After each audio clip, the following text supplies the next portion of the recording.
Hello students, today we'll be discussing our next agricultural practice, that is protection of crops. All of you are aware about irrigation process, which was the previous topic. So now we'll be discussing that how to protect the crops from unwanted plants that are called weeds, and from the diseases and insects which are present with uh, the crops or in the field. So, first of all, we will be discussing protection from weeds. The undesirable plants growing in the field with the crops are known as weeds. These are unwanted plants which grows with the main crop plant, and they inhibits their growth. It is due to the competition which the weed does with the main crop. So, the competition is for water, minerals, sunlight, and other such things, so they should be removed. The process of removal of weeds is called weeding.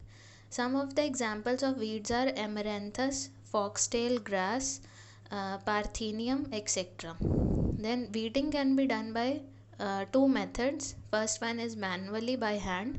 It can be done with the help of implements, that is trowel or a harrow. And second one is chemically, that means by adding chemicals uh, that are called weedicides and herbicides.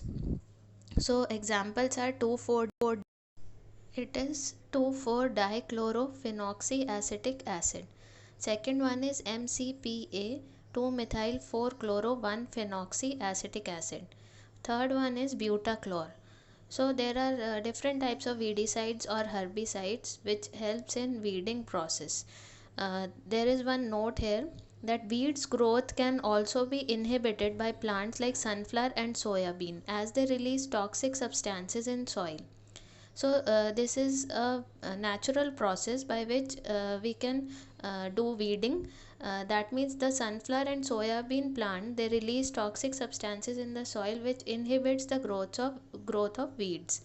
So instead of using chemicals, we can use these plants, so that it can be done organically, or means it is more beneficial for the environment also.